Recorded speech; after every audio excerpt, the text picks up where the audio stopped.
여러분 안녕하십니까? 돈이 되는 이슈, 돈 버는 정보와 함께하는 경제 인사이트 정철진입니다. 지난 21일 이재명 대통령이 신년 기자회견을 통해서 오는 5월 9일 만료되는 다주택자 양도세 중과 유예 종료를 시사했습니다. 부동산 업계에서는 다주택자 양도세 중과 유예가 더 이상 연장되지 않을 경우 다주택자의 세 부담은 기존 대비 2배 넘게 늘어날 것으로 보고 있습니다. 오늘 첫 번째 이슈, 다주택자 양도세 중과 유예 종료에 따른 부동산 시장의 영향 자세하게 살펴보도록 하겠습니다. 또 이날 이 신년 기자회견에서 이재명 대통령은 최근 고환율 현상을 뉴 노멀이라고 규정하면서 향후 환율 안정을 위해 노력하겠다라고 밝혔는데 이후에 환율은 1,400원대 초중반까지 떨어지고 있습니다. 오늘 두 번째 이슈, 원달러 환율 전망과 함께 또 환율 안정을 위해서는 어떤 노력도 필요한지 자세하게 살펴보도록 하겠습니다. 경제인사이트는 유튜브 경제인사이트 채널 통해서 실시간 시청이 가능합니다. 많은 시청 부탁드립니다.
다주택자가요, 조정 대상 지역에 있는 집을 팔았을 때 얻는 양도소득에 대해서는 일반 세율보다 더 높은 세율을 적용합니다. 바로 다주택자 양도세 중과인데요. 이재명 대통령이 최근 오는 5월 9일 만기가 되는 바로 이 다주택자 양도세 중과 면제에 대한 사항을 더 이상 연장하지 않겠다라고 밝히면서 이제 이 제도는 실질적으로 5월부터 시행이 되는 셈입니다. 자, 앞으로 어떤 영향 미치게 될까요? 집값에 미치는 영향 자세하게 살펴보도록 하겠습니다. 송승현 도시와 경제 대표 함께합니다. 안녕하십니까? 네, 안녕하세요. 네, 다주택자 양도세 중과에 대한 유예입니다. 이거 계속 1년씩 좀 유예를 해주고 있고 더 이상 유예하지 않겠다 하면서도 또 유예를 해줬는데 이재명 대통령은 아주 단호하게 이야기를 했습니다. 예측 가능한 사회를 만들겠다라는 측면도 함께 있는 건데요. 이번에 굉장히 좀 단호하게 더 이상의 유예는 없다라고 이야기를 했습니다. 여러 의도가 있었겠죠, 대통령이?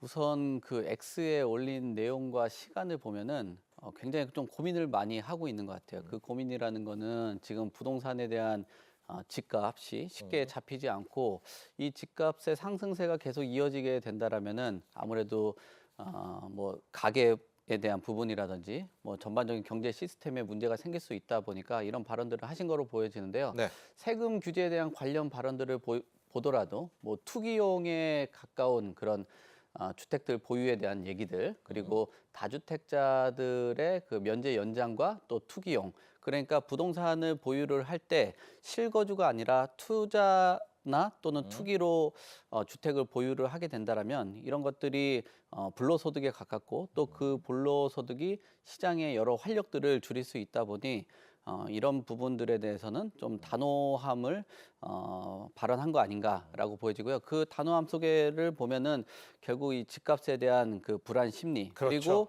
우리나라의 항상 부동산 정책의 시스템을 보면은 항상 유예라는 단어가 있거든요. 네. 그러니까 때로는 어떤 정부가 들어오면 집값에 대해서 좀 완화적인 분위기, 또 어떤 정부가 들어오면은 좀 규제적인 분위기 뭐 이런 쪽으로 흘러가다 보니까 그 변동성이나 소위 말하는 정책 노이즈가 많이 끼게 되거든요. 네. 그런 부분에서 본인이 임기를 마무리하는 데까지는 정책의 일관성 이쪽으로 흘러가면서 이제 집값을 잡겠다라는 발언이 아닌가 그렇게 보여집니다. 그렇습니다. 그래서 오늘 이 시간은 이 양도세 중과 부분도 다루지만 X에 올라왔던 걸 장기 보유 특별공제, 장특에 대한 이야기도 함께 다루도록 하겠습니다.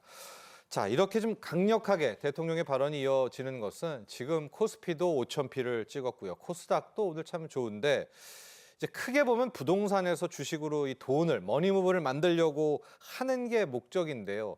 서울과 수도권 집값이 참 안 잡히는 것 같습니다. 현재 시장 상황도 먼저 보고죠. 지금 현재 집값이 작년만 해도 이제 8.98%가 누적 상승률을 기록을 했는데요. 지금 셋째 주 서울 아파트 가격을 보면은 0.29%가 상승했습니다. 그러니까 32개구의 상승폭이 상당 부분 확대가 됐고요. 그 중에서도 동작구라든지 양천구 이 지역들은 각종 호재랑 그렇죠. 또 이제 재건축 재개발 네. 이런 이슈들이 있다 보니까 가격들이 올라가고 있는 것으로 보여지고요.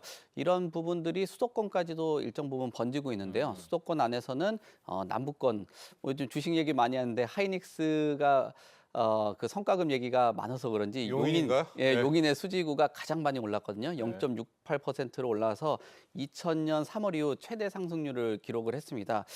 그리고 비수도권 같은 경우도 12주째 상승을 하고 있는데 그 중에서도 부산의 해운대구나 이런 지역들이 예. 상승을 하고 있는 국면이다 보니까 앞서서 이야기한 그리고 그 X에서도 얘기한 내용들이 일맥상통하는 게 이런 부동산 시장의 억제를 좀 해야 되겠다라는 메시지가 시장 동향에서 좀 나온 것 같습니다. 네. 이 다주택자 양도소득세 중과 그리고 이 중과하는 유예. 좀 관심이 있으신 분은 잘 아시겠지만은요. 이게 또 무슨 얘기인가? 이 유예를 안 해주게 되면 이 세금, 다주택자의 세부담은 또 어느 정도 늘어나는가? 이 개념을 좀 잡을 필요가 있을 것 같습니다. 일단 다주택자 양도세가 좀 부활되게 될 경우에 또 어떻게 되고 세금 부담은 어떻게 커지는지를 좀 사례를 들어서 몇 개 좀 볼까요? 네, 우선 양도소득세가 6%에서 45% 정도 구간이 있는데 1,400만 원 이상 되면은 6% 정도의 소득세를 내게 됩니다. 거기에 10억을 초과하게 된다라면은 45%의 세율이 부과가 되는데 조정 대상 지역이라는 곳이 있어요. 그러니까 서울은 다 그 지역에 해당된다라고 보시면 되고 수도권 안에서는 뭐 분당이나 과천 또 용인, 수지, 광명 하남 이런 지역들이 대표적인 곳인데 네. 뭐 예를 한번 들어보면은 이 조정 대상 지역에 있는 그 주택이 20억의 아파트를 사서 이 아파트가 35억의 그 매도를 만약에 하게 된다라면 양도 차익이 15억이 발생되잖아요. 좋습니다. 엄청나지만 이거 예를 드니까요. 예. 예, 15억 양도 차익. 예, 근데 중과 전에는 지금 표에 나와 있는 것처럼 약 한 5억 6,800만 원 정도가 나오는데 만약에 이게 시행이 이제 돼서 그러니까 유예가 종료가 되면 중과되고 난 이후에 만약에 집을 2개 갖고 있다라고 하면 가격이 9억 1,200만 원으로 소득세가 발생이 되고요. 예. 그 다음에 3주택자는 예, 3주택자는 10억 6,300만 원 정도가 중과가 되는 거죠. 그러니까 15억에서 약 한 11억 정도가 빠지고 또 매도했을 때 중개 수수료라든지 기타 경비라든지 이런 부분들을 고려를 해 본다라면 실질적으로는 뭐 양도 소득세라고 하는데 소득 그 구간이 뭐 그렇게 크지 않은 부분이 되겠습니다. 그래서 만약에 이 방향대로 가게 된다면 불로소득이라고 생각하는 이 양도소득세가 발생되는데 수익이 차감이 15억에서 한 11억 가까이가 차감된다면 그렇게 큰 수익이 발생되지 않거든요. 그러면 앞서 말씀드린 것 하신 것처럼 주식 쪽으로 투자 수익이 높다라고 생각하면 주식 쪽으로 자금이 흘러간다든지 아니면 주택을 많이 그 보유를 하는 게 조정 대상 지역 안에서는 불리할 수 있으니 지방이라든지 다른 지역들의 주택을 구매하는 뭐 이런 방향으로도 흘러가지 않을까라고 보는 것 같습니다. 네, 3주택자는 뭐 많지 않으니까 2주택자 분은 꽤 되지 않습니까? 집을 팔아서 무려 15억의 차익이 남겨졌다 하더라도 이번에 그 중과 유예를 받지 못하면 거의 9억 넘는 세금입니다. 이제 유예를 받게 되면 한 6억 원대니까 3억 정도면 큰 돈 아니겠습니까? 그러면은 아마 이제 2주택자, 다주택자는 이 기간 안에 5월 9일 내에 집을 좀 싸게 팔 것이다. 이제 이런 건데 그래도 시장에서는 이러다가 또 왜냐면 이제 선거가 있기 때문에요. 네. 예, 또 봐주는 거 아니야? 연장해 주는 거 아니야? 우리 송 대표께서는 어떻습니까? 이번엔 진짜 그냥 칼같이 끝이다. 또 아니면 룸이 좀 있다. 어떤 쪽이십니까? 지금 최근 들어서 기존 정부하고 조금 다른 부분들은 이번에 이재명 정부의 지지율이 상당하더라고요. 네. 그러니까 정책의 동력과 힘을 받기 위해서는 국민 지지가 동반이 돼 줘야 되는데 그런 측면에서는 뭐 실현 가능성, 그러니까 추가 연장으로 이어질 가능성이 상당히 좀 축소가 됐다라는 것들은 시장에서 인지를 하고 있는 것 같아요. 그래서 아마 5월 9일에 종료가 될 것이다라는 관측들이 과거보다는 시간이 흘러가면 흘러갈수록 이제는 좀 더 무게를 좀 싣고 가는 것으로 보여지고요. 그렇게 된다라면은 뭐 정책적인 방향성이라든지 이런 부분들이 좀 이어져 가서 아마 부동산 시장에 자금이 흘러가는 것들이 일정 부분 좀 차단되지 않을까라고 보여질 것 같은데요. 그래도 아직도 지방선거라는 이슈 기대감들이 있기 때문에 이제 정부의 정책하고 좀 별개로 지방선거 같은 경우는 자치구라든지 뭐 지자체나 또 이런 쪽의 흐름도 같이 살펴보게 되는 거거든요. 네. 그런 부분에서는 지금은 양도소득세 중과 유예가 폐지될 것으로는 보여지는데 네. 그래도 일말의 그 기대감들은 여전히 좀 남아 있기 때문에 아마 시장에서는요. 그렇죠. 네. 아마 이런 언급들이 네. 뭐 한 차례가 아니라 뭐 X를 통해서 한 두 차례 정도 나온 거 아닌가 그렇게 봅니다. 그렇습니다. 그러나 또 X를 통해서 했다라는 것은 아마도 이제 5월 9일이 끝일 것 같습니다. 더 이상의 이 중과 유예는 없을 것으로 지금 파악이 되고 있는데 또 하나 이게 지금 양도세, 이 다주택 양도세 이 중과뿐만이 아니라 장기 보유 특별공제 일명의 장특공, 이 장특에 대해서도 이 대통령이 이슈를 제기를 했거든요. 이것도 좀 개념이 어렵습니다. 일단 장기 보유 특별 공제 제도를 한번 설명해 주시고 네. 그다음 지금 쟁점이 되고 있는 1주택자 장특에 대한 이야기까지 가볼게요. 먼저 장기 보유 특별 공제 설명 좀 부탁드립니다. 그러니까 장기 보유 특별 공제라고 하면은 주택을 자꾸 사고 팔고 하다 보면은 주택 시장에 불안 심리도 작용을 할 수 있고 또 불로소득이 발생할 수 있다라는 생각들을 가지면서 도입이 됐는데요. 보유 기간들을 좀 장기간 갖게 된다라면 그 부분에서 공제, 그러니까 할인을 해주는 구조예요. 3년에서 4년 정도를 보유를 하게 되면 12%, 그리고 최대 기간을 거주 기간을 뭐 10년 이상 하게 된다라면 이제 40%에서 네. 보유와 거주를 각각 하게 되면 최대 80% 정도의 그 공제율을 갖게 되는 거죠. 그렇죠. 그래서 똘똘한 채인 거죠. 예, 다 그렇- 빼주니까. 예, 예. 그렇기 때문에 최근에 언급한 거는 이제 주택을 보유를 하는데 단순히 보유만 한 거에 대해서 공제를 해줄 것이냐라는 거에 대해서 의문 제기들이 많거든요. 왜냐하면은 지금 주택 시장의 가장 문제점으로 지적을 하고 있는 게 양극화, 그다음에 네. 똘똘한 한 채에 대한 문제점인데 이거 보유가 아니라 거주 중심으로 가야 되고 보유만 해서는 이 공제에 대한 그 율을 해주는 게 맞겠냐라는 것들도 사회적으로도 지금 똘똘한 한 채에 대해서 문제 제기가 많거든요. 네. 그리고 만약에 이런 장기 보유 특별 공제가 많게 된다면 시장에서 매물 잠김 현상들이 발생할 수 있거든요. 최소 한 3년, 4년 정도의 주택에서 매물이 나올 수 있는 물량도 10년까지 꽉 채워야지 공제 최대 80%까지 그렇죠. 받고 그럼 뭐, 만약에 예. 거주를 안 해도 한 40%로 받게 되니까 시장에서 매물 잠김 현상들도 네. 발생합니다. 그래서 장기 보유 특별 공제에 대해서 좀 조정이 필요하고 또 상승하는 구간에서 액이 아니라 기간으로 하다 보니까 이 상승에 대한 부분들도 그렇죠. 일단 연구를 바탕으로 용역을 해서 아마 좀 조만간 나오지 않을까 그렇게 예. 보여집니다. 근데 지금 이슈가 되는 건 앞서 표에서 거주 보유, 뭐 내 집 한 채에서 10년 이상 뭐 살면 거의 80%를 빼주는 거 이건 좀 당연해 보이는데 지금 이슈가 된 건 보유를 10년 이상을 한 거예요. 거주를 안 하고 저때 이 과연 이 네. 비거주 장특을 줘야 되는가? 저는 어떻게 될까요?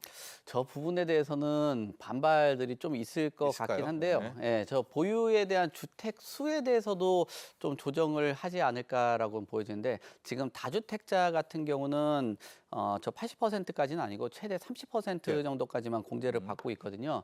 그래서 요 부분들은 좀 그 이제 뭐랄까요, 뭐 기간보다도 금액 중심으로 좀 흘러가지 않을까. 주택을 많이 보유는 하고 있는데 막상 집값이 올라가지 않고 어떻게 올라가지 않긴 하지만 시장에서 전세라든지 월세 공급하는 그런 임대를 관련된 그 사업자들도 있거든요. 근데 집값은 올라가지 않고 전월세만 주게 된다라면 이분들도 일정 부분 그 사회에 또 기여하는 측면들이 있기 때문에 아마 너무 과도하게 가격 상승이 일어났고 이런 과도한 가격 상승에 과도한 공제율을 주는 거는 불합리하다라고 볼 수 있기 때문에 이 기간보다도 아마 장특 공제하는 데 있어서는 금액? 금액에 대해서도 조금 세부적으로 다루지 않을까라고 보여집니다. 좀 논쟁이 있을 것이다. 네. 감론을박이 있을 것이다 이야기를 해줬는데요. 이제 만약에 5월 9일 기점으로 해서 다주택자 중과 유예도 다 풀리고 이제 중과를 하게 되고요.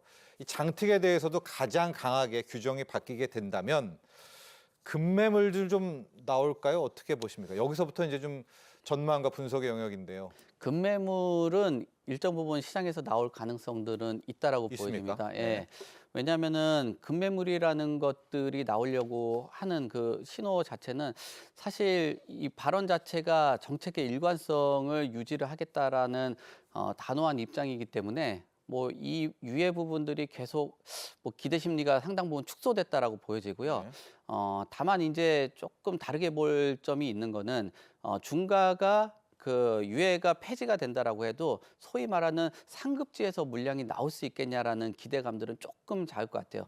양도 소득세라는 건 결국 양도하고 소득이 발생되는 구간의 가격을 계산을 하는 건데 시장에서는 결국은 팔지 않으면 소득세가 발생되지 않고 그리고 가격이 덜 오른 걸 팔게 된다라면은 소득에 대해 소득액이 적다 보니까 그 내는 세금이 적게 되거든요. 그래서 시장에서 소위 말하는 상급지에 해당되는 주택들은 유지가 되고 조금 경쟁력이 좀 떨어지거나 서울의 외곽 지역에 있는 주택들은 급매물로 처리될 물량들이 나올 가능성들은 있다. 하지만 시장에 지금 거래할 수 있는 환경들을 보게 된다라면은 대출에 대한 규제가 좀 축소가 됐고 토지거래 허가구역이 유지가 되고 있기 때문에 실거주 중심으로만 거래를 할 수밖에 없는 환경이거든요. 네. 그래서 이런 부분들은 일정 부분 뭐 토지거래 허가구역에 대해서 뭐 해제적인 측면들이나 뭐 외곽 지역들 이런 부분들하고 맞물리지 않으면은 급매물은 출회는 하겠지만 상급지에서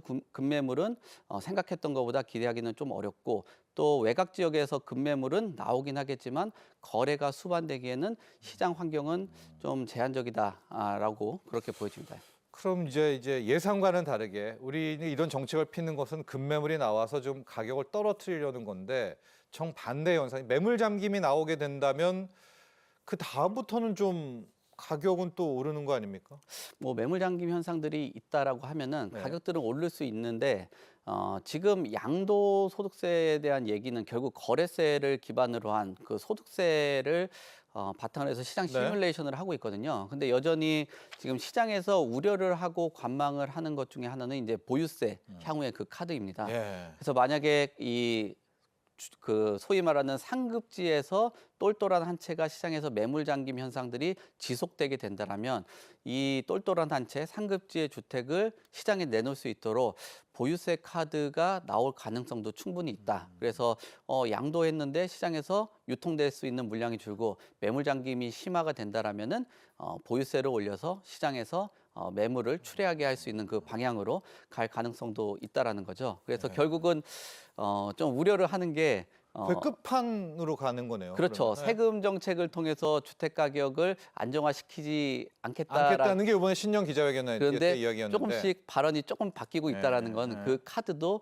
일정 부분 만지작 거릴 가능성도 있기 때문에 시장 수요자들이 만약에 이 보유세 카드까지 나오게 된다면 똘똘한 한 채 그리고 똘똘한 두 채를 갖고 계신 분들 같은 경우는 상당 부분 짐이 무거워서 시장에서 그 짐을 내려놓을 가능성도 크다라고 봅니다. 자, 일단은 봐야죠. 이번에 양도세 중과를 이제 유예하지 않고요. 중과를 하고 장특도 수정을 했는데도 급매물이 나오지 않으면 계속 똘똘한 한 채로 가게 되면 이제 마지막 카드인 보유세 카드를 일단은 두고 있다. 끝으로 보고 있다. 이렇게 파악하시면 될 것 같고. 그럼 실수요자는 어떻게 해야 됩니까? 일단 5월 9일이면 뭐 그때까지는 급매물이 나오겠습니까? 4월 일단 보면 좀 싼 물량이 나오는지를 보는 시기가 되겠죠. 4월 정도면요. 네, 그렇죠. 급매물이 나오게 된다라면은 매입을 하는 그 방향도 괜찮을 것으로 보여지는데요. 결국은 급매물이라는 건 시장 가격보다도 좀 저렴한 매물로 해당되고, 또한 그 시장 안에서도 실거주 중심으로는 토지거래 허가 구역에서도 거래를 할 수 있거든요. 그리고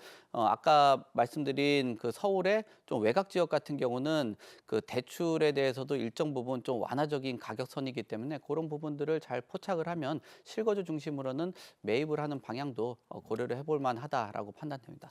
자, 마지막으로요. 이제 곧 나오게 될 국토교통부의 공급 대책도 한번 확인해 보도록 하겠습니다.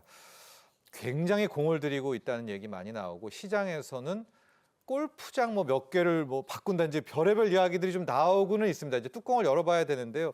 대표님, 어떤 내용들 포함되고 어떤 효과가 있을까요?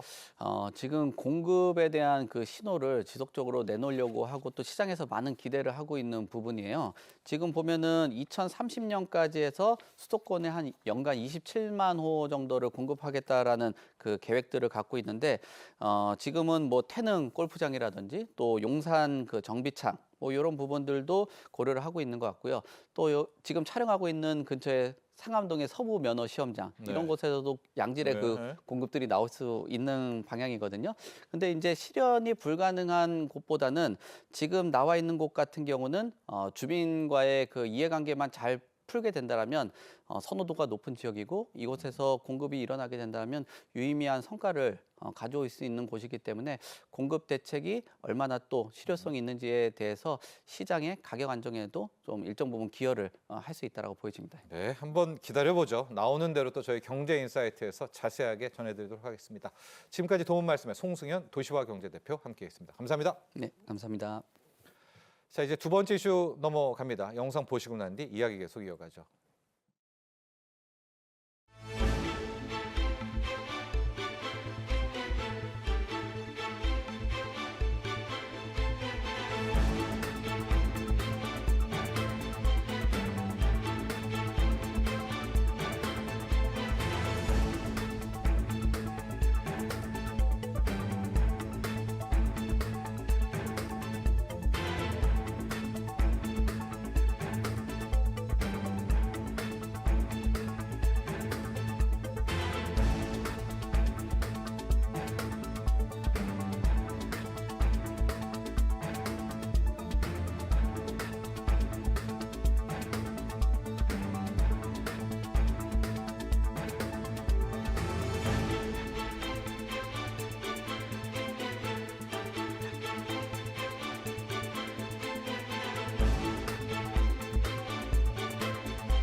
네, 최근 원달러 환율이 이재명 대통령의 발언 등 그리고 외환당국, 국민연금의 노력으로 1,400원 초중반까지 떨어졌습니다.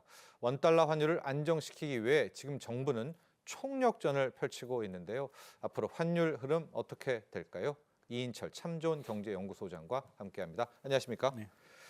자, 현재 시각입니다. 지금 환율이 1,439원대까지, 이게 이제 1,470원, 80원대까지 갔었다가 크게 떨어진 건데요. 트리거가 된 부분은 역시 이재명 대통령의 신년 기자회견부터 시작을 해봐야 될 것 같습니다. 정확하게 이런 이야기를 했는데요. 한두 달 뒤면 환율은 1,400원 전후, 그러니까 앞자리가 한 1,390원 혹은 1,320원, 이때를 언급을 했습니다. 자, 이 발언에 대해서 어떻게 좀 보셨습니까? 환율을 잡겠다는 의지도 있겠고요. 여러 가지 해석이 좀 가능했었는데요. 맞습니다. 사실은 이 지난해 말부터 여러 가지 이제 정부가 할 수 있는 모든 역량을 총동원해서 외환시장 안정에 이제 총력전을 벌이고 있습니다만, 그럼에도 불구하고 연초 환율은 그다지 썩 좋은 흐름은 아닙니다. 말씀하셨던 것처럼 원달러 환율이 이제 1,480원까지 이제 웃도는 현상이 지속이 되니까 신년 기자회견에서 뭐 이게 한두 달 내 대통령이 구체적인 수치를 언급한다는 자체가 상당히 이례적인 건 맞습니다. 그럼에도 불구하고 이게 단순한 어떤 전망을 제시했다라기보다는 더 이상 환율 문제를 정부가 이제 방치하지 않겠다라는 의지의 표명으로 네. 좀 보이는데요.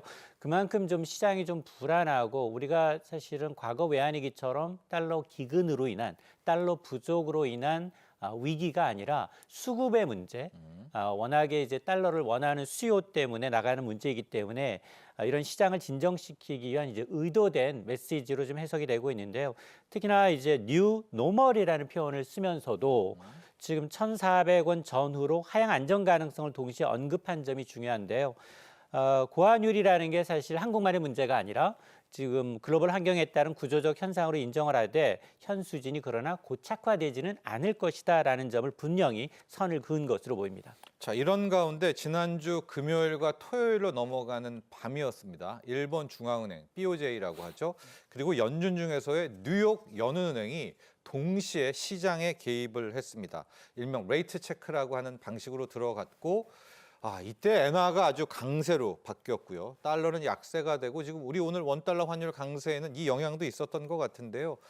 자, 일본도 엔화 약세를 좌시하지 않겠다 이렇게 봐야 되겠습니까? 맞습니다. 미국과 일본이 이제 공조로 계속해서 이제 엔화 약세에 대한 이제 경고의 메시지를 강하게 던지니까 사실 우리는 이제 주말이었기 때문에 여기에 시장에서 크게 반응을 했습니다. 네. 지금 오늘 환율 하락에도 일정 부분 지금 기여를 하고 있는 상황인데요. 일단 이제 미국과 일본이 엔화 약세를 막기 위해서 공조에 나설 수 있다, 개입에 나설 수 있다라는 얘기인데 사실 그동안 우리가 좀 억울하게 굉장히 엔화와 연동돼서 네. 흐르는 그런 이제 비중이 굉장히 높아졌습니다. 만에 하나 이제 정말로 엔화가 이제 실질적인 강세로 전환하게 되면 원화까지도 이제 동반 강세 압력이 가해질 가능성이 높다라는 건데요. 특히 이번처럼 미국 재무부까지 나서서 엔저 문제를 심각하게 인식하고 있다 이런 시그널을 시장에 던진다면 이거는 단순히 일본의 엔화 방어 차원이 아닌 달러 강세 흐름에 대한 어떤 제동으로도 익힐 수 있는 부분입니다. 네. 그래서 이 경우에도 이제 우리 원달러 환율 상단이 좀 눕힐 수 있는 눌리는 이 효과가 나타날 수 있는데 다만 이게 역시 이제 방향성보다는 어떤 속도 조절 효과에 예. 가깝지 않겠느냐. 엔화 개입이 원화의 어떤 구조적 강세로 이어지기보다는 어떤 단기적으로 원달러 환율의 급등을 막는 완충적 역할을 할 가능성이 높아 보입니다. 자, 그런데 지금 새해 들어서 분위기는 많이 바뀌었습니다. 그동안은 너도 나도 달러를 사자라고 했었는데 자, 소장님, 지금 기업들도 특히 수출 기업들도 이제는 좀 달러를 환전을 좀 했다라고 하고 개인들도 달러 예금 무조건 들려고 하는데 오히려 좀 달러 예금을 찾는 그런 경향도 있다고 하거든요. 현재 시장 분위기 좀 설명해 주시죠. 그렇습니다. 5대 시중은행의 이제 달러 예금이 2달 연속 증가하다가 이달 들어서 석 달 만에 감소세로 전환을 했습니다. 무려 이제 24억 달러, 한 달 전에 비해 한 3.8%가량 좀 줄었는데요. 달러 예금이라는 게 원화를 달러로 환전해서 이제 적립해뒀다가 만기 시에는 다시 원화로 돌려받는 금융 상품입니다. 워낙에 미국의 금리가 높다 보니까 굉장히 성행했었는데 인기가 많았죠. 맞습니다. 그러나 이런 움직임은 단기 반응을 넘어서 이제 환율 상단이 좀 막혀 있는 게 아니냐, 닫혀 있다라는 이제 인식이 확산됐기 때문인데요. 특히나 개인보다는 기업들의 달러 예금이 크게 줄었습니다. 기업의 특성상 보통 이제 환율 방향에 대해서 굉장히 좀 보수적으로 늦게 움직이는 경향이 있는데 이 달러를 좀 줄이기 시작했다라는 점에서는 고점에 대한 인식이 꽤 공고해진 게 아니냐라는 건데 다만 이것을 곧바로 어떤 환율 추세적인 하락의 시작으로 단정하기 좀 이릅니다. 왜냐하면 이제 이 수급 변화라는 게 이 대통령의 직접적인 이제 환율 발언을 계기로 해서 차익 실현 매물 그리고 이제 심리적 되돌림 성격이 강하기 때문에 그리고 이제 이렇게 외화 예금 금리를 사실상 이제 은행들이 제로 수준으로 낮춘 것도 지금 한몫을 하고 있는데 어차피 뭐 환율 상단이 분명히 막혀 있다라는 공감대가 형성이 됐다면 글로벌 달러 흐름, 대외 변수들이 이제 남아 있기 때문에 조금 더 추세 전환 여부는 지켜봐야겠습니다. 그 얘기 좀 더 해볼게요. 이제 정부도 노력을 하니까 은행들하고 일종의 좀 교감이 있었죠. 그래서 달러 예금 금리를 낮춘다. 실제로 좀 낮추기도 했거든요. 이렇게 되면 이제 막 달러를 사재기를 하려는 이제 투자자들이 달러 대신 코스닥을 사야 되겠다. 이런 분위기도 좀 바뀔 수 있을까요? 지금 어느 정도까지 달러 예금 금리를 좀 낮춘 겁니까? 이자율을요? 맞습니다. 사실은 이제 이 기업들의 경우는 선제적으로 석 달 만에 지금 달러 예금 감소세로 돌아섰지만 사실은 개인들은 6개월째 달러를 사고 있는 건 맞습니다. 네. 그럼에도 불구하고 이달 들어서는 이제 그 증가폭이 좀 둔화세를 보이고 있는데요. 그 영향에는 정부의 강력한 협조 요청에 따라서 시중은행들이 달러 예금의 이자율을 거의 제로 수준으로 낮췄습니다. 네. 그러니까 달러를 예금해봐야 사실상 이자가 거의 없다, 사라진다라는 걸 이제 암시하고 있는데요. 개인과 기업이 지나치게 이제 예금 등의 형태로 달러 외화를 좀 쌓아놓는 그런 행위를 좀 차단하겠다라는 얘기인데요. 달러 매도는 분명히 늘어나고 있습니다. 실제로 수급 측면에서 즉각적인 효과가 좀 나타나고 있는데 그러나 이제 이런 조치는 내부적인 쏠림을 막는 데는 이제 방어막 역할을 합니다만 중장기적으로 외부에서 밀려오는 파도를 완전히 막기엔 좀 한계가 있거든요. 왜냐하면 미 연준의 기준금리가 아직까지는 한국은행보다는 다소 높은 게 사실이고요. 네. 특히나 이제 국내 은행의 달러 예금만 제로로 한다면 오히려 이 자금 해외 외화 계좌는 금리가 높거든요. 그것까지 우리가 통제할 수는 없습니다. 네. 자, 그러다 보니까 이런 것들 해외에 이제 외화 계좌를 이제 이탈할 가능성들도 있기 때문에 이런 걸 예의주시하면서 모니터링을 좀 해야겠습니다. 원래는 이렇게 달러 예금, 유로화 예금을 들어가면 이제 해당 국채금리만큼의 이자는 줘야 되는데 일단은 이제 우리 은행에서는 그건 안 준다. 환차익만 뭐 가져갈 수 있으면 가져가라 이런 분위기도 함께 이제 그만큼 좀 달러에 대한 수급을 지키려는 것이고요. 정말 강력한 한 방이 남아 있습니다. 바로 국민연금의 전략적 환해지 카드입니다. 당초에는 달러 스와프도 좀 기대를 했었는데 일단 국민연금 전략적 환해지 이것도 뭐 출동하면 상당한 액수 아니겠습니까? 규모가요. 맞습니다. 네. 이제 국민연금의 환해지 확대는 아마 즉각적으로 시장에 풀릴 수 있는 돈이기 때문에 가장 강력하고 이제 즉각적인 이 환율 안정 카드 가운데 하나로 꼽히고 있습니다. 지금 국민연금의 해외 자산만 따져보면 770조가 넘습니다. 예. 그런데 지금 현행 규정상 최대 10% 수준까지만 전략적 환해지 비율이 지금 제한돼 있는데 이걸 만에 하나 2배, 한 20% 정도로 높인다라고 가정을 하게 되면 산술적으로 보면 2배니까 약 150조 원 네. 이상의 달러 매도 물량이 시장에 바로 이제 나올 수 있다라는 겁니다.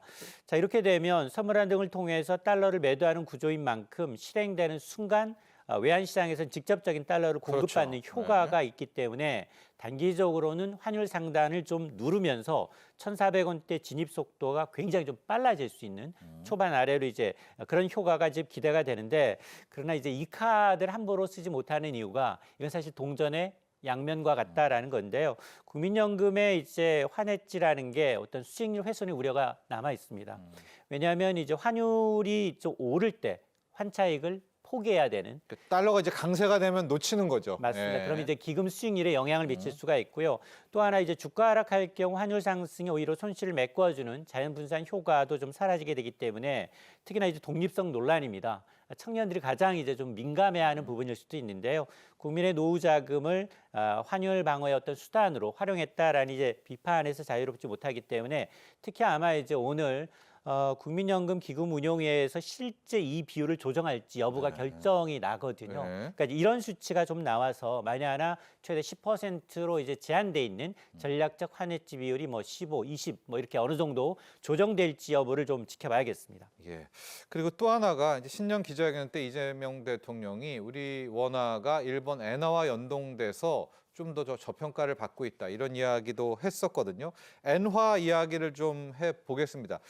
지금 엔화도 일본도 더 이상의 엔화 약세는 용인하지 않을 분위기거든요. 그렇다면 이번에는 좀 같이 뭐 원화, 엔화 동반 강세로 좀 갈 수는 없겠습니까? 맞습니다. 지금 사실 뭐 한국의 이제 원화보다도 더 많이 떨어진 게 일본의 엔화였거든요. 그러다 보니 사실 이제 한일이 수출 구조도 굉장히 유사하고요. 그러다 보니 글로벌 투자자들 사이에서는 같은 아시아 통화 바스켓으로 좀 묶여 있다는 겁니다. 그래서 이번 이제 대통령의 발언은 환율 수준 자체보다는 원화가 엔화의 어떤 동조화 현상되는 것, 그림자에 머물지 않아야 한다라는 점을 강조하고 있는데요.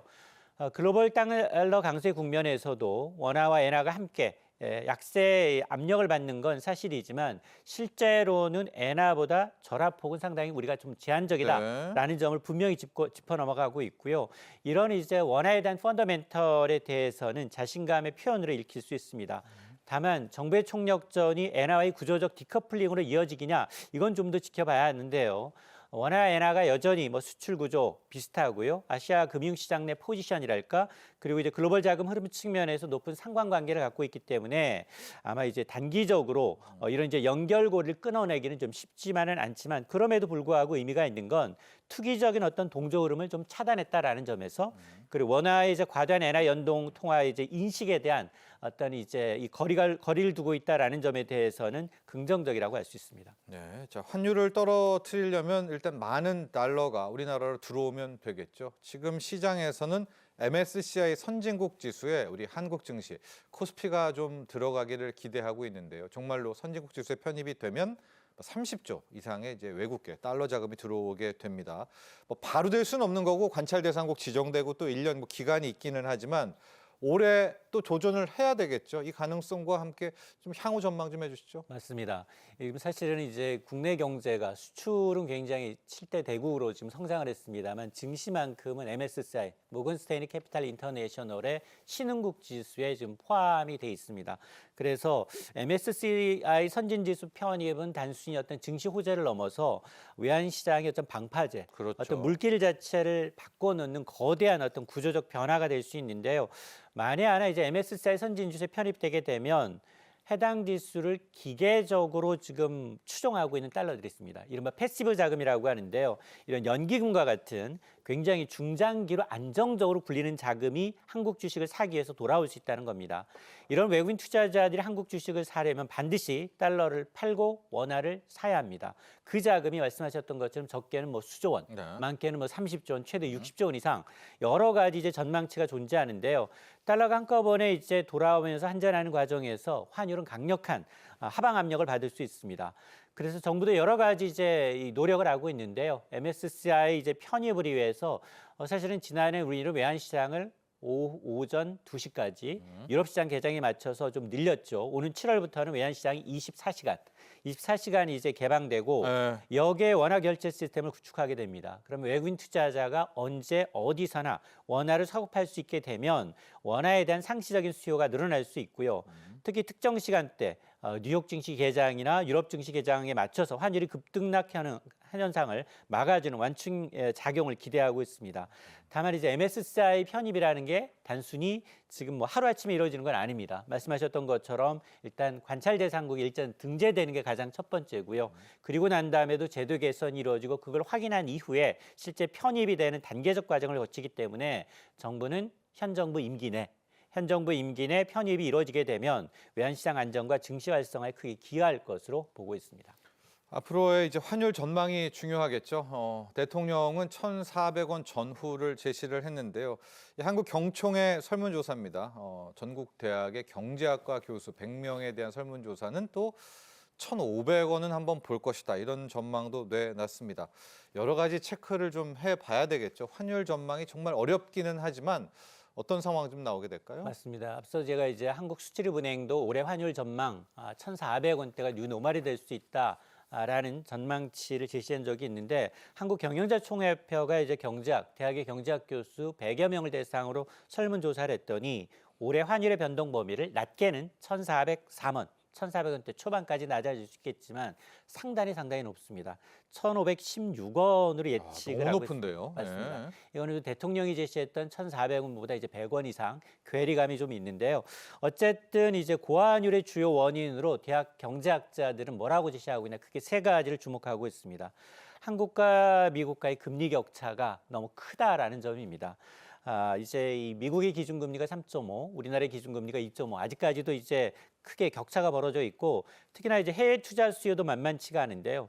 서학개미로 불리는 개인 투자자들, 기업들의 해외 자산 투자가 구조적으로 자리를 잡다 보니 달러를 사려는 수요가 상시 존재한다라는 점을 들고 있고 세 번째가 바로 미국의 관세 리스크와 같은 대불확실성이 원화 가치를 계속해서 압박하고 있다라는 얘기를 하고 있는데요. 물론 이제 올해 들어서 이제 정부가 한일 방어에 총력전을 벌이고 있습니다.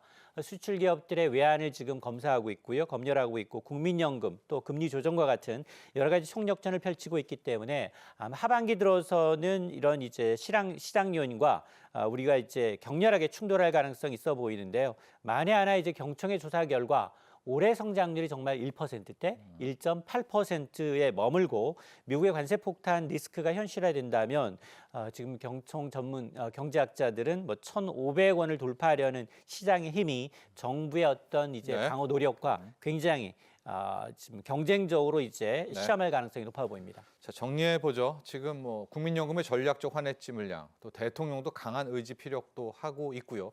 이뿐만이 아니라 외환 당국도 환율을 안정시키기 위해서 많은 노력하고 있습니다. 수출 기업들도 이제 달러를 또 환전하고 있고요.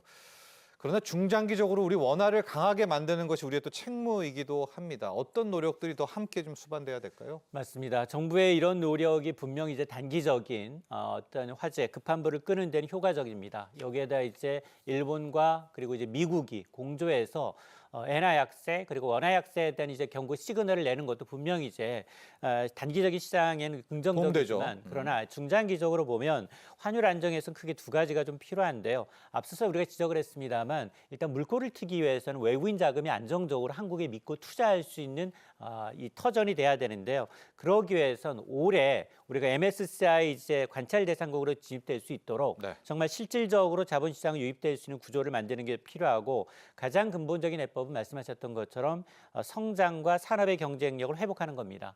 지금 내년까지 미국의 경제 성장률 전망이 한국을 웃돌고 있는 상황이거든요. 그러니까 환율은 어차피 그 나라의 화폐 가치이고 화폐 가치라는 건 경제 체력, 수출과 이제 직결될 수 있기 때문에 수출, 투자, 생산성이 이제 뒷받침될 때 원하는 뭐 시장의 개입 없이도 탄탄하게 강해질 수 있습니다. 결국 환율 안정이라는 건 단기적인 정책 노력보다는 급속히 이제 떨어지고 있는 어떤 경제 철학, 펀더멘탈, 이 잠재적 성장률을 어떻게 좀 끌어올리느냐가 관건입니다. 자, 지금까지 도움 말씀에 이인철 참 좋은 경제연구소 소장과 함께했습니다. 오늘 감사합니다. 자, 경제인사이트 오늘 준비한 소식은 여기까지입니다. 자, 우리 한국의 가장 큰 명절이라고 할 수 있는 설이 한 달도 채 남지 않았습니다. 설을 앞두고요, 4인 가족 기준 차례상 비용을 조사해 보니까 다행히 작년보다는 떨어졌습니다. 전통시장은 약 29만 6,500원, 지난해보다 1.98% 줄었고요. 대형마트도 40만 1,880원으로 전년 대비 0.64% 낮아졌습니다. 자, 차례상 비용 왜 그렇게 줄었을까? 자, 과일, 채소류 가격이 특히 많이 안정됐기 때문이라고 하네요. 여러분 올해 풍성한 설맞이 계획 지금부터 차곡차곡 세워보시면 좋을 것 같습니다. 오늘 여기서 인사드리겠습니다. 수요일에 다시 뵙죠. 시청자 여러분 감사합니다.